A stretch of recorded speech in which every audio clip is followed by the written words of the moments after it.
जादुई लिपस्टिक और लाइनर का घर। बहुत समय पहले की बात है। किशनगंज गांव में सुनीता और उसका पति श्याम रहते थे। दोनों ही नए नए शादीशुदा थे। कुछ समय बाद उनकी एक बेटी होती है।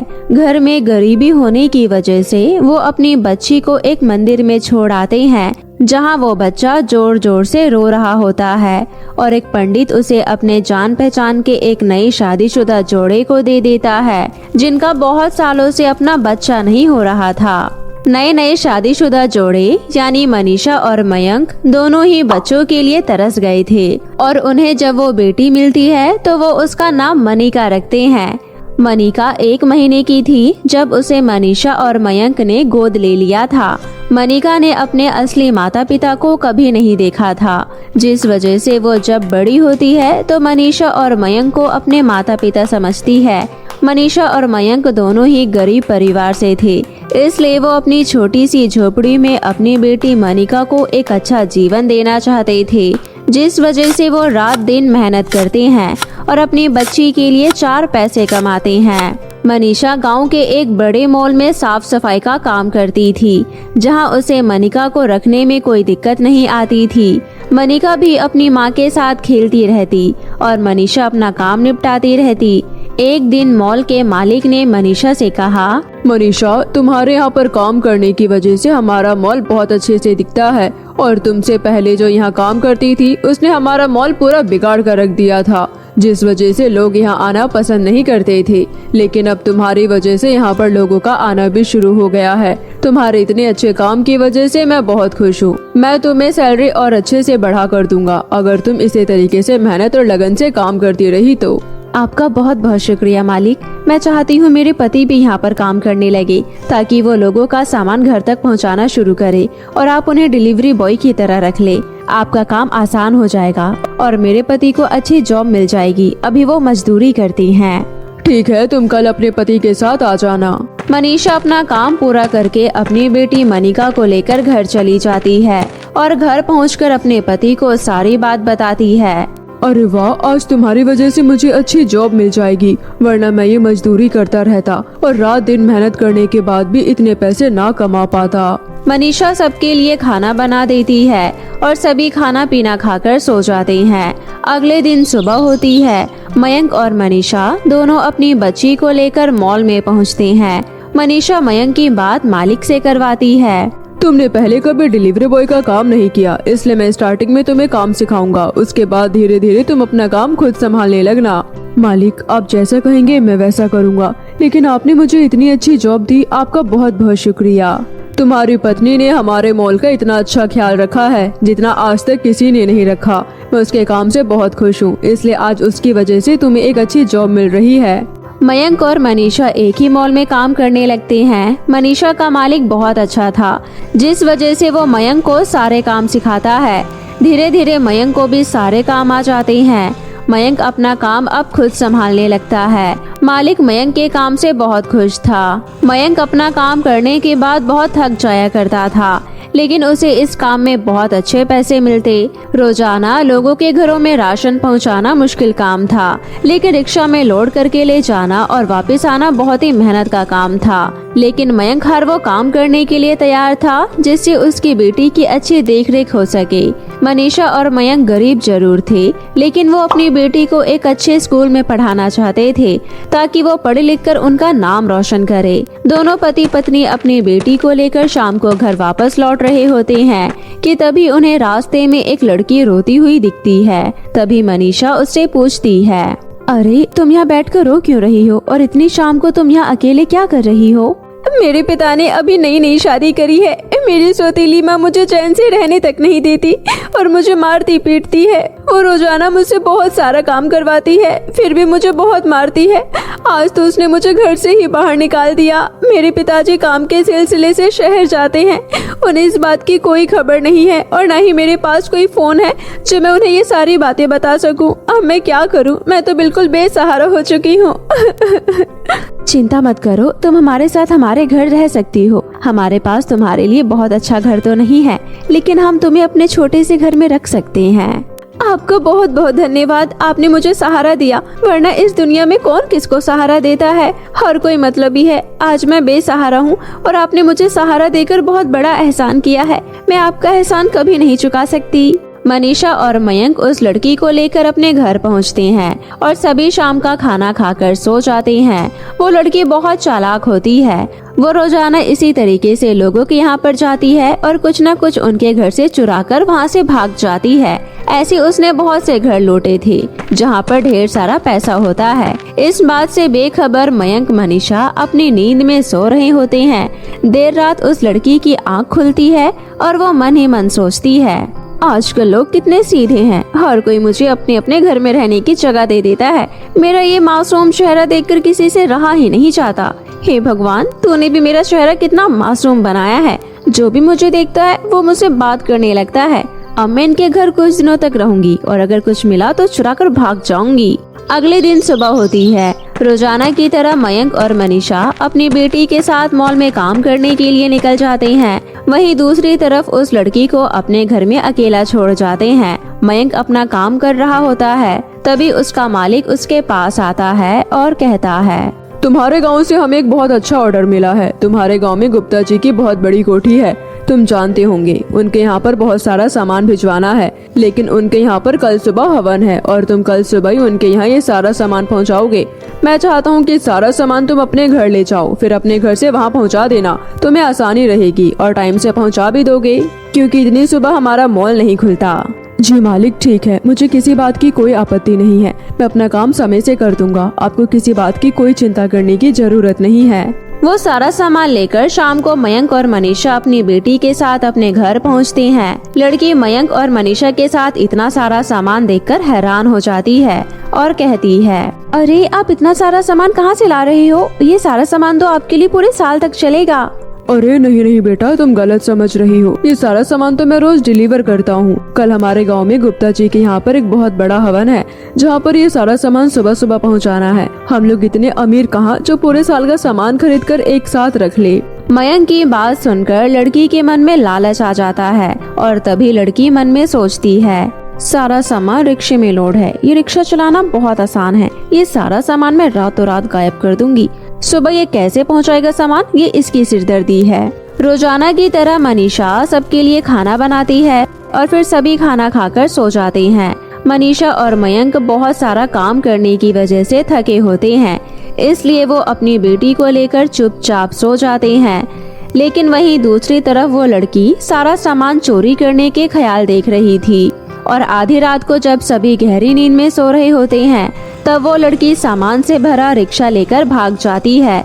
जब सुबह होती है, सब उठते हैं, तो मयंक सबसे पहले अपने रिक्शे को लेकर गुप्ता जी के यहाँ छोड़ने के बारे में सोचता है और जैसे ही वो बाहर जाता है तो वहाँ रिक्शा नहीं दिखता। अपना सामान से भरा रिक्शा ना मिलने की वजह से वो हैरान हो जाता है और घर में लड़की भी नहीं होती। तभी वो समझ जाता है कि जरूर ये लड़की का काम है और वो जोर जोर से अपनी पत्नी को आवाज लगाकर कहता है, देखो मनीषा, हमने उस लड़की पर भरोसा किया, उसे रहने का सहारा दिया, लेकिन उसने हमारे साथ धोखा किया। वो सामान से भरा पूरा रिक्शा चुरा कर ले गई। हम क्या करेंगे? मालिक ने हमारे ऊपर भरोसा किया था और इतना सारा सामान हमें दिया था। अब हम वो सामान कैसे गुप्ता जी के यहाँ पहुँचाएंगे?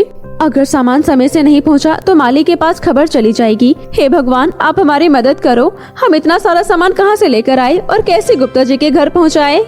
दोनों पति पत्नी बहुत ज्यादा परेशान होते हैं और वहीं बाहर बैठ जाते हैं। दोनों को परेशान देखकर रास्ते से गुजर रही सुनहरी परी उनके पास आती है और कहती है, घबराओ मत, मैं परी हूँ। मैं रास्ते से गुजर रही थी, मैंने तुम लोगों को परेशान देखा, इसलिए मैं तुम्हारे पास तुम्हारी मदद करने आई हूँ। मुझे सारी बातें बताओ, मैं तुम्हारी मदद जरूर करूँगी। मनीषा और मयंक सारी बातें बताते हैं। परी सारी बातें सुनकर हैरान हो जाती है। तभी परी कहती है, ये तो तुम्हारे साथ बहुत बुरा हुआ। तुमने उसकी मदद करी, लेकिन उसने बदले में तुम्हें धोखा दिया। लेकिन तुम्हें चिंता करने की कोई जरूरत नहीं है। सुनहरी परी उनके सामने अपने जादू से सुनहरा स्पार्कल बिखेर देती है और उन्हें अपने परीलोक में ले जाती है। मनीषा और मयंक, तुम दोनों परेशान मत हो, मैं तुम्हें परीलोक में ले आई हूँ। देखो, यहाँ पर एक जादुई लिपस्टिक का घर है और एक जादुई लाइनर का घर। इन दोनों में से एक घर तुम्हारी मदद करेगा। इतना सुनकर मयंक और मनीषा परी का धन्यवाद करते हैं और परी वहाँ से चली जाती है। तभी जादुई लिपस्टिक के घर में से आवाज आती है, देखो, जितना सुंदर ये घर बाहर से दिख रहा है उतना ही माल पानी इस घर में रखा है। इसमें बहुत सारे सोने, हीरे, जवाहरात और आभूषण रखे हैं कि तुम उन्हें बेचकर माला माल हो जाओगे और तुम्हारी सारी प्रॉब्लम का सॉल्यूशन तुम्हें मिल जाएगा। तभी जादुई लाइनर के घर में से आवाज आती है, देखो, जितना सिंपल मैं तुम्हें दिख रहा हूँ उतना ही सिंपल ये घर अंदर से है। जो सामान तुम्हारा चोरी हुआ है वो सारा सामान मेरे इस घर में तुम्हें मिल जाएगा। तो वो सारा सामान लेकर अपने गांव के गुप्ता जी को दे सकते हो और अपना जीवन पहले की तरह व्यतीत कर सकते हो। मयंक और मनीषा जादुई लाइनर का घर चुनते हैं और उसमें चले जाते हैं। तभी वहाँ पर पास में खड़ा जादुई लिपस्टिक का घर वहाँ से गायब हो जाता है। मयंक और मनीषा उस घर में जाकर अपना सारा सामान उठा लाते हैं जो उन्होंने मॉल से लिया होता है और उस घर से बाहर आ जाते हैं। जादुई लाइनर के घर को धन्यवाद करके वापस अपने घर आ जाते हैं। शुक्रिया परी का, जिन्होंने हमारी मदद करी। मयंक खुशी से सारा सामान गुप्ता जी की कोठी में रख देता है और समय से सामान पहुंचाने की वजह से गुप्ता जी उसे खुशी में कुछ पैसे एक्स्ट्रा दे देते हैं, जिसे पाकर मयंक बहुत खुश होता है। मयंक वहां से घर वापस आता है और अपनी पत्नी मनीषा और अपनी बेटी मनिका को लेकर मॉल जाता है रोजाना की तरह काम करने। मयंक के काम से मालिक बहुत खुश होता है और मनीषा भी समय पर अपना काम करती है, जिस वजह से मालिक दोनों से ही बहुत ज्यादा खुश होता है। धीरे धीरे उनकी सैलरी बढ़ती रहती है और उनके पास खूब सारा पैसा हो जाता है। कुछ महीनों तक ऐसे ही चलता रहता है। अब मनिका बड़ी हो जाती है और दोनों पति पत्नी मिलकर अपनी बेटी का एडमिशन गांव के स्कूल में करवा देते हैं। अब मनीषा और मयंक अपनी बेटी का एडमिशन कराकर बहुत खुश होते हैं। इतनी अच्छी सैलरी मिलने की वजह से वो अपने छोटे से घर में बहुत खुश होते हैं और अपना जीवन साधारण तरीके से व्यतीत करते हैं। साथ में उनकी बेटी भी पढ़ने लिखने लगती है और ये सब देखकर मयंक और मनीषा बहुत खुश होते हैं। बहुत समय पहले की बात है। किसी गांव में एक गरीब परिवार रहता था। उस परिवार में रिया अपने पिताजी जितेंद्र प्रताप के साथ रहती थी।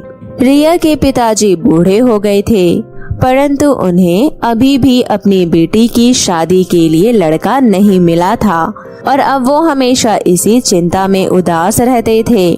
उम्र ज्यादा हो जाने के कारण अब तो वो घर का खर्चा चलाने के लिए काम भी नहीं कर पाते थे और शादी की चिंता के कारण हमेशा बीमार रहते थे। रिया अपने घर का खर्चा चलाने के लिए गांव के अमीर लोगों के यहाँ छोटा मोटा काम करके जैसे तैसे घर चला रही थी। ऐसे ही दिन बीत रहे थे और एक दिन रिया काम करके घर आ जाती है। तभी रिया के पिताजी जितेंद्र प्रताप रिया से कहते हैं, मेरी प्यारी बेटी, मुझे माफ कर दो जो मैं तुम पर बोझ बना बैठा हूँ। अभी तो मुझे तुम्हारी शादी भी करनी है, परंतु मेरी गरीबी के कारण तुम्हें कोई शादी के लिए देखने भी नहीं आता है। मुझे तो अब शर्म आती है कि मेरी बेटी की शादी नहीं हो रही है। पिताजी, आप ऐसा क्यों कहती हो? आप बिल्कुल भी चिंता मत करो। एक ना एक दिन तो हर किसी की शादी हो जाती है और फिर जिस दिन भगवान ने मेरी शादी लिखी होगी उसी दिन होगी ना एक दिन पहले और ना एक दिन बाद। इसलिए आप बिल्कुल भी चिंता मत करो।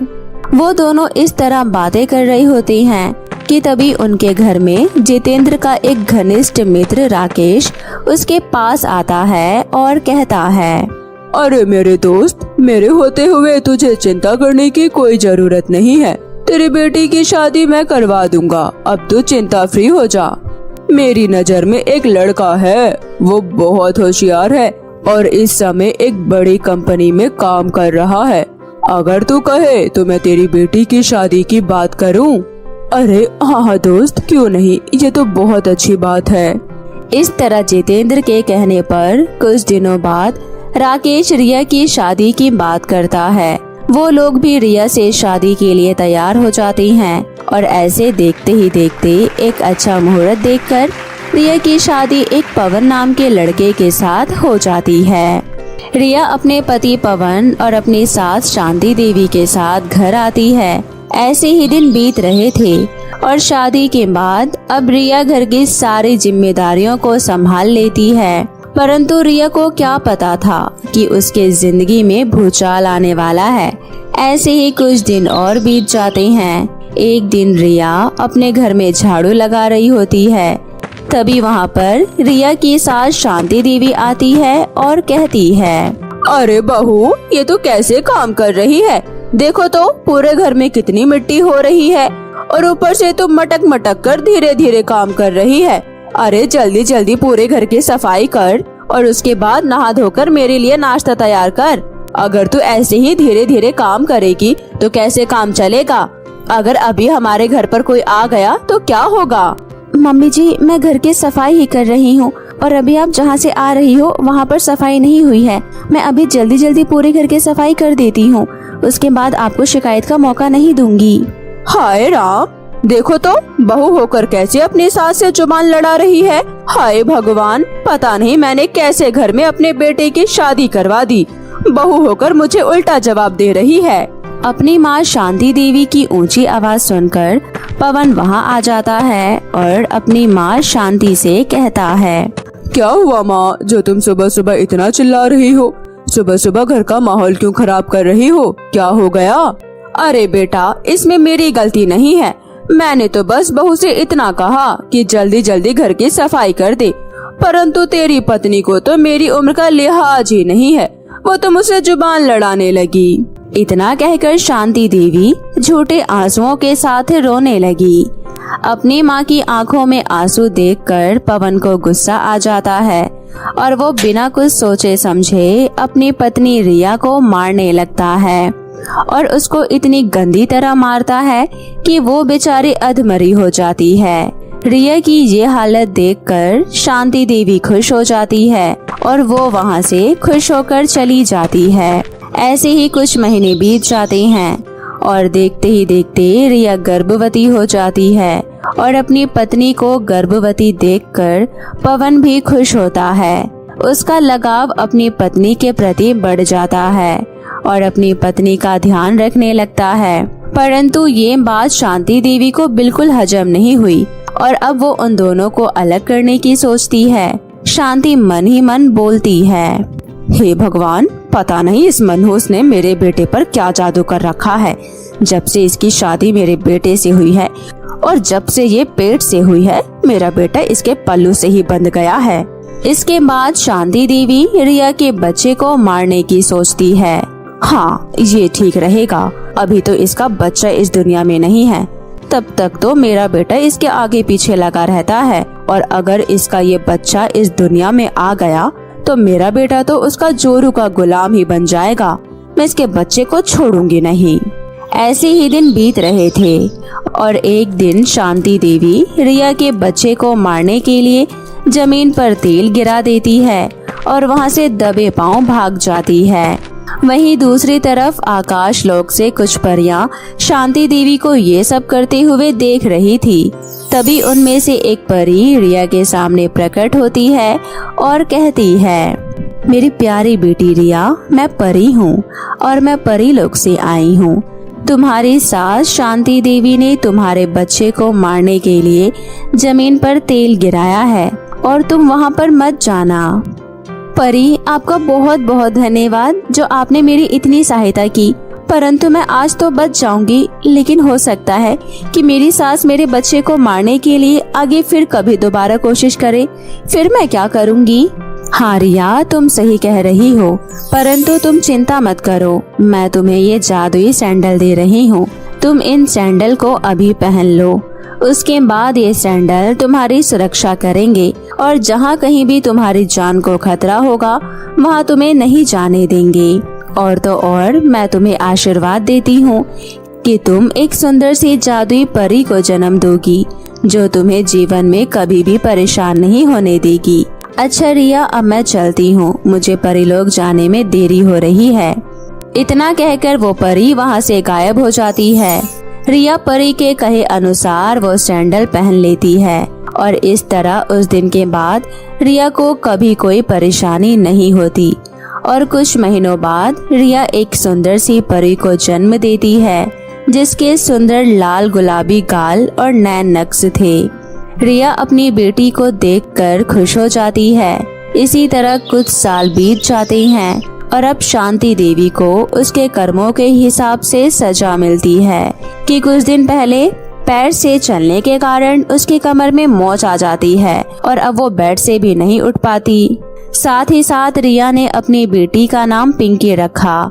रिया का पति पवन भी अब उन्हीं के साथ रहता था। पिंकी अब 8 साल की हो गई थी और पिंकी के पास रानी परी की दी हुई शक्तियां भी थी और अब रानी परी की दी हुई जादुई सैंडल पिंकी पहनती थी, जिससे पिंकी हर दिन अपनी माँ रिया को एक सोने का सिक्का दिया करती थी। इस तरह वो सभी हंसी खुशी एक साथ रहते हैं और अब उन लोगों के पास एक बहुत बड़ा बंगला हो गया था। वहीं शांति देवी को अपनी करनी का फल मिल जाता है। ऐसे ही दिन बीत रहे थे और धीरे धीरे करके शांति देवी की कमर की चोट ठीक होने लगती है, परंतु तभी एक दिन अचानक छत से पैर फिसलने के कारण शांति देवी की मृत्यु हो जाती है। रिया का पूरा परिवार शांति देवी का अंतिम संस्कार कर देता है और इस तरह उस दिन के बाद वो सभी लोग हंसी खुशी से रहने लगते हैं।